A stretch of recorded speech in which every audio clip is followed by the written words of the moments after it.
My husband and I are raising 3 kids. My husband was married before me and he has a son, Cole, 16-year-old, from his first marriage. Cole's mum died 11 years ago, and my husband and I met 9 years ago and married 7 years ago. Together, my husband and I have a daughter, Freya, 6, and Theo, 5. Cole has never really accepted me as family or the kids. He's not unkind, but disinterested in us, but especially the kids. It's not that he doesn't like kids. He's great with other kids. Cole was in therapy after his mum died, and we did family therapy together before my husband and I married. He never spoke against the marriage or us having kids. But he's not very warm toward us either. It really shows with the kids more because they really want to be closer to him. They want him to take the same interest in them as he does in other kids. They have seen him with his friends' much younger siblings and with young cousins and with kids in the neighbourhood. My husband and I don't push too hard. I will take Cole to pick up a video game every few weeks because he loves gaming, and I ask him questions about the games he enjoys as a way of trying to bond. We also go to arcades, the pool, and we go for walks all together. Yesterday I was taking the kids to a Halloween party, and Freya asked me why Cole doesn't like them, and I asked what she meant. She said she asked why he likes other kids more than them, and he told her they don't have the same mum. Theo didn't really understand most of it, but Freya understood enough to be upset. She was crying, and Theo was confused more than anything. This all came up because Freya wanted to show off her costume to Cole, but he wasn't interested. Yet he does show interest in other kids' costumes. I told them sometimes when a kid ends up with their parents no longer together and they fight a lot, or when a kid loses their mummy or daddy young like Cole lost his mummy, it means they find it hard to let some people into their heart. That Cole lost his mummy and it made it harder for him to feel about us the way we feel about him. Freya said her best friend has a sister who has a different dad, but she loves her. I told her it doesn't happen all of the time, and sometimes it gets better, but that how Cole feels does happen at times, and all we can do is try to accept it and respect the way he feels. I also told them it was not their fault at all. My husband wasn't home at the time, but when he did, I told him what happened. His parents were also home because they wanted to see the kids all dressed up. They heard what I told my husband, and they told me I should never have said that to the kids because I should know Cole isn't being fully honest when he says things about not loving them, and I will make the kids think it's true when they're so little and too young to really understand the complexities. And I made it so black and white for them. My husband told his parents they needed to leave, but they called me a bad mum before they left. Am I the idiot? Now for a few comments before the update. Comment 1. Not the idiot. Thank you for trying to explain complex family dynamics to your kids in a way that respects the feelings of all involved, puts no blame on anyone, and enables your blended family to live together as best they can. Also, refreshing to read a Reddit story where the stepmom is not stomping boundaries and forcibly claiming the title of mum. I'm pretty sure Cole appreciates that in a way he cannot really express yet. In-laws need to stay in their lane. Good on your husband for backing you up. Comment 2. Not the idiot. You did a great job explaining things to your kids and your in-laws are dead wrong. Kids that age need more black and white than shades of grey, and that's what you gave them. Have you considered therapy again? You mentioned that Cole had it before and that you had family therapy at one point, but that was before you married 7 years ago. 16 is a tough age for anyone, and it seems like Cole is feeling alienated from the rest of you. Might be worth giving it another go. Comment 3. Not the idiot. You tried your best to explain the situation to a child, and you did it without being negative about the one who's being so negative. Is he still in therapy? If not, I suggest restarting because he needs to learn a bit of humility where his siblings are concerned. I'm not saying he needs to love them, but he certainly needs to stop giving off hate vibes because they're not to blame for his loss. Now, for the update, well, buckle up because the past 2 weeks have been an absolute roller coaster. After the blowout with my in-laws, my husband and I had a series of intense conversations. We decided it was high time for family therapy, acknowledging that this tension couldn't go on. The therapist was a godsend, navigating the stormy waters with the skill of a seasoned captain. One of the most poignant sessions actually revolved around an art project. We were each asked to paint our feelings about the family dynamic. Cole, to everyone's surprise, painted a tree with roots intertwining. His explanation: we were all connected even if we didn't always feel like it. But here's where it gets straight up soap opera dramatic. My husband, inspired by the therapy, took it upon himself to arrange a family dinner with his parents to clear the air. Midway through what I thought was a productive conversation, my father-in-law suddenly clutched his chest and collapsed. A heart attack, right there at our dinner table. The ambulance arrived quickly, and we spent a night full of worry in the hospital waiting room. Miraculously, he pulled through, and in some twist of fate or change of heart, he apologized to me. He told me that staring death in the face made him realize how petty our argument had been, and that he was thankful that I cared for Cole as my own. But wait, it doesn't end there. Cole, who had been quiet throughout this ordeal, opened up to me for the first time while we were alone in the hospital cafeteria. He admitted he'd been unfair to me and his half-siblings. It turns out he'd been secretly attending support groups for kids with lost parents and had begun to process his grief. And then, as if to prove his point, he took initiative to organise a surprise family outing for us all. It was a simple day at the park with a picnic, but it meant the world. And to top off this 2-week saga, just yesterday, Freya, with all the innocence and wisdom of a child, presented Cole with a handmade bracelet, a token of sisterhood, she called it. Cole wore it without hesitation, and there wasn't a dry eye in the house. In summary, it's been an absolute whirlwind of emotions: heartache, fear, reconciliation, and moments of pure joy. 2 weeks ago, I questioned if I'd ever break through to Cole or repair the fracture in our family. Now I'm cautiously optimistic that we're on a path to healing together. Real life is wilder than fiction, isn't it? Now for the comments. Comment 1, not the idiot. It's clear from your story that you've been through an emotional rollercoaster with your family. The fact that you engaged in family therapy and participated in an art project to better communicate your feelings shows a strong commitment to resolving conflicts and improving your family dynamics. It's commendable that despite the blowout with your in-laws, you have remained open to dialogue and even attended a dinner intended to clear the air. Your father-in-law's heart attack was an unfortunate and unforeseen event, but his subsequent apology suggests that it served as a wake-up call to the pettiness of the past argument. It's a sign of maturity and self-awareness when people can recognize their own faults, and your father-in-law's apology should be seen as a positive step towards healing.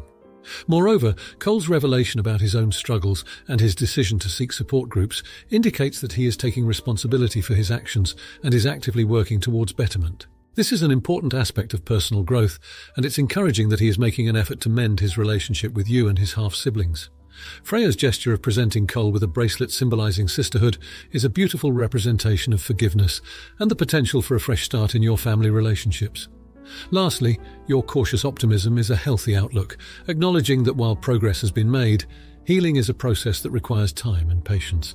Your story is a testament to the complexities of family life and the ongoing effort required to maintain harmony and understanding among its members. Comment 2, not the idiot. Your story is a testament to the fact that you're seeking to foster a positive environment for everyone in the family to grow and heal. You've been proactive in addressing the issues head-on by seeking therapy, which often requires a great deal of vulnerability and openness to change. It's important to recognize the effort you're putting in to understand and respect each family member's emotions through therapeutic exercises like the art project. Additionally, it's worth acknowledging that your husband played a crucial role in trying to mend fences with the dinner. Although it did not go as planned due to the emergency, his intentions were in the right place, and it's important to have a partner who is willing to take such steps. The fact that Cole has been attending support groups is another positive aspect of this story. It highlights his individual commitment to addressing his issues, which is essential for personal growth and improving relationships within the family. Lastly, the youngest sibling's actions, giving Cole the bracelet, show a level of maturity and forgiveness that can be rare in such situations. It's important to encourage and recognize these small acts of kindness and reconciliation within the family, as they are the building blocks of a stronger, more resilient family unit. Your acknowledgement of the complicated emotions involved and your willingness to remain hopeful for the future is a healthy approach that will contribute to the ongoing healing process. Comment 3, not the idiot. In your narrative, it is clear that communication and healing are at the forefront of your intentions. It's significant to note that you didn't let the initial confrontation with your in-laws deter you from seeking a resolution. Instead, you took the constructive path of therapy, which demonstrates a high level of emotional intelligence and dedication to your family's well-being. The fact that your family was able to use art as a means to express complex emotions shows a creative approach to dealing with interpersonal issues, which can often lead to deeper understanding and empathy among all parties involved. The incident at the family dinner, while traumatic, seems to have been a catalyst for reflection and change, particularly for your father-in-law.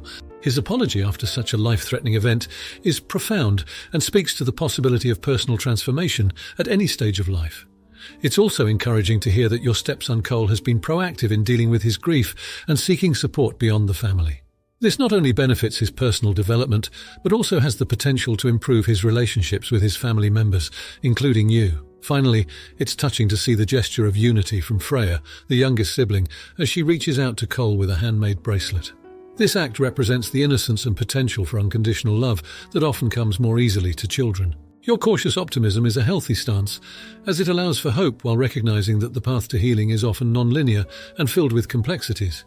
It's clear that you are playing a pivotal role in navigating your family through these challenges with grace and perseverance. Now, for the next story. So my daughter Sophia is 16 years old and she goes to a private school that a lot of the wealthier families send their kids to. My wife works there, so we get a huge discount on the price. I would prefer to send the kids to public school, but our school district is really bad, so private school it is. I truly don't like how the kids act at that school. They're very snobby. My breaking point for this was when my son sent me a video of my daughter being extremely rude to a fast food worker. My wife and I discussed it, and we agreed that she needed to get a job so she could understand that those people deserve respect and how awful it feels for a customer to be a jerk. So she has been working at Target and dealing with all the customers. She hates it, and it got out in school that she has a job. This resulted in people not inviting her out like they used to, since they think she is lame for having a job. My wife wants to let her quit her job, and we got into an argument about it. I think it's better that she learns that they were never her friends in the first place, and she should keep her job. My wife thinks I am being unfair and a jerk, and Sophia hates me at the moment. Am I the idiot for this? Now for a few comments before the update. Comment 1. It's best she learn now that those kids aren't her friends.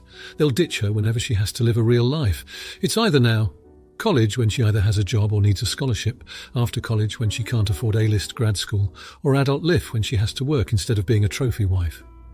There is literally no scenario where spoiled little shits will be able to have a friendship with someone from a normal family. Their parents send them to that school to, intentionally, make them as snobby and awful as they are to reinforce the classism that put them there. Not the idiot. Make her work. Comment 2. Not the idiot.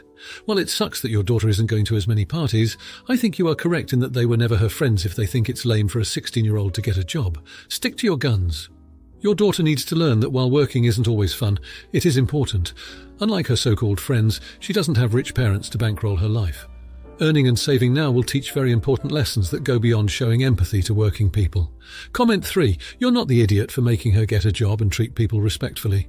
Why possibly TA for making her go to school with rich, snobby kids and then getting mad at her for acting snobby? Being the poor kid in a rich town sucks. If it was your only option, then it is what it is. But you should be kind and thoughtful about the way you handle it, since you're the reason she goes to school there. Now for the next story. My wife regularly uses Reddit and recommended that I post on here because our family is split on who is in the wrong. I, 56-year-old male, have 4 children together with my wife, 54-year-old female. We have 3 daughters, Chloe, 32 years old, Wendela, 30 years old, and Emily, 24 years old. We also have 1 son named Lucas, 26 years old. Since the birth of each one of our children, my wife and I have been making monthly payments into a college fund for them. The amount in the funds was enough to cover the college education of all 4 kids. Our kids have all chosen different paths in life, whether it be their choice of degree, place of education, or type of school.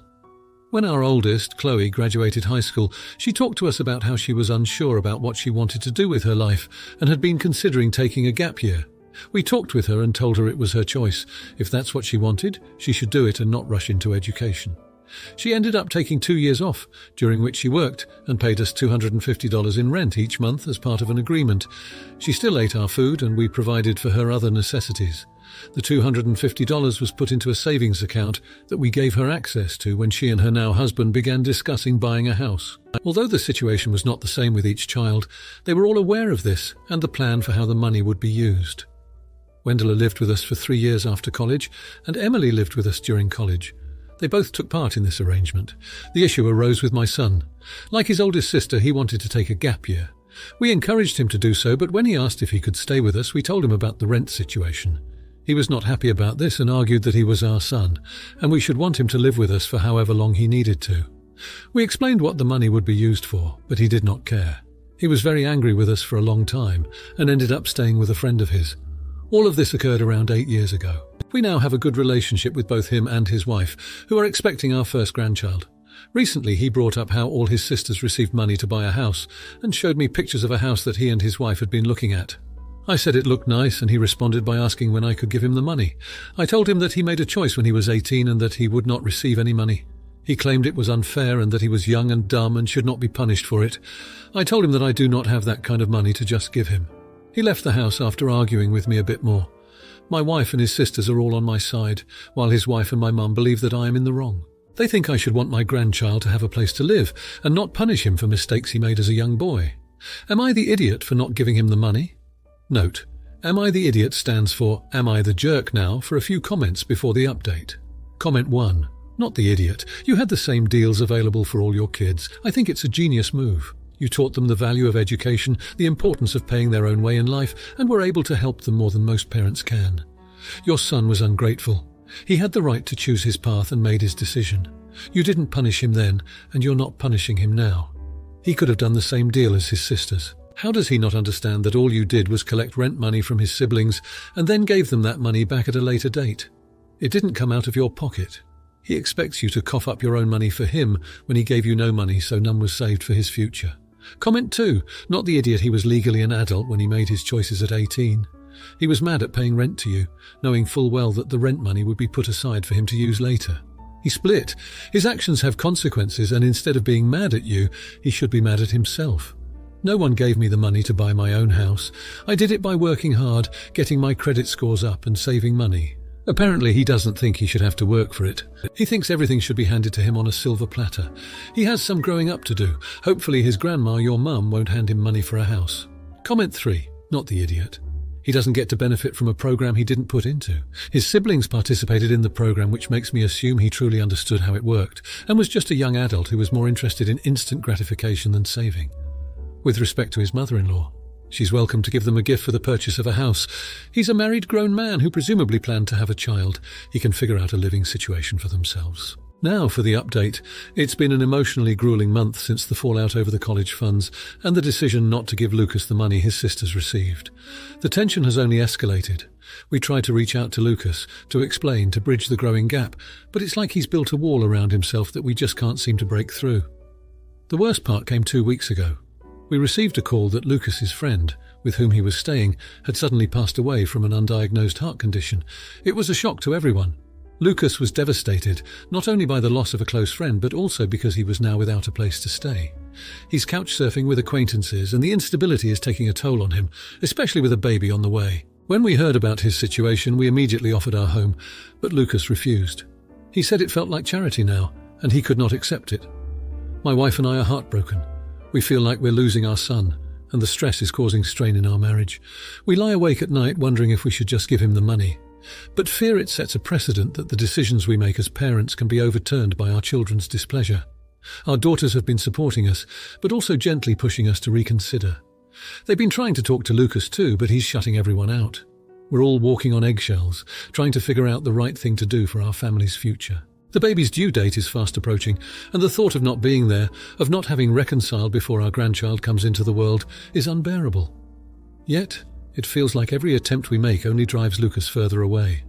In our community, people have started to notice the rift. We've become the subject of whispers and pitying looks at the grocery store and church. It's isolating and it's humiliating and it's just hard. We're trying to put on brave faces for the sake of our daughters and our friends, but inside our family feels like it's crumbling. I just wish I could turn back the clock, do something differently, find the words that would fix all this. But right now it feels like we're stuck in a tragic impasse, and I'm not sure where we go from here. Now, for the comments. Comment 1. Not the idiot. It's clear from your story that you have tried to reach out to Lucas and mend the rift that has grown between you. Your offer of a home after his friend's passing was a gesture of love and support, not charity, and it's unfortunate that Lucas sees it differently. It's important to remember that as a family, you can only do so much to help someone who is not willing to accept it.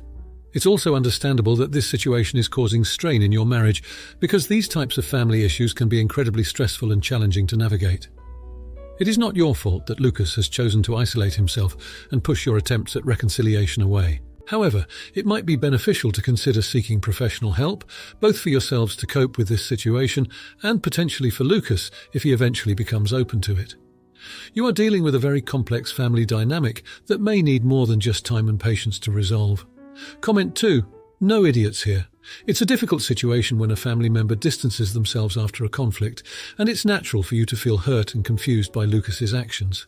However, it's important to consider that Lucas might be dealing with his own internal struggles that may be influencing his behavior. It could be pride, a sense of failure, or deep-seated issues stemming from the disagreement over college funds that have yet to be fully addressed. While your intentions are good and you're trying to do what you believe is best for your family, sometimes what we perceive as help can be interpreted differently by others. The whispers and pity from the community add an extra layer of pressure and embarrassment, but it's crucial to focus on your family's well-being rather than outside opinions. It might be worth exploring different ways of communication, perhaps writing a heartfelt letter to Lucas expressing your feelings without the expectation of an immediate response, giving him the space to process it on his own terms. Comment 3. Everyone sucks here. The situation with Lucas is indeed a tragic one, and while your intentions to reconcile are noble, there may have been missteps along the way that have contributed to the current impasse. It's clear that Lucas is experiencing a great deal of pain, and perhaps even shame, given his reaction to your offer of help. It's possible that both parties have made mistakes in how they've handled communication and expectations. For Lucas, cutting off his family, particularly when they're reaching out in concern, is not a constructive way to deal with conflict. For you, it may be necessary to reflect on whether the approach to offering help was done in a way that respected his autonomy and dignity, or if it inadvertently came across as patronizing or conditional. Additionally, it's critical to maintain open lines of communication with your daughters and ensure that the focus on resolving issues with Lucas doesn't neglect their emotional needs or create an environment of tension and favoritism. It might be time to consider a family therapy session that can provide a safe space for everyone to express their feelings and work towards understanding each other's perspectives. If you like this video, you'll probably like these too. Also, while you're here, please consider subscribing. It's your support that keeps this channel alive and allows me to make better and longer videos. Have a great day.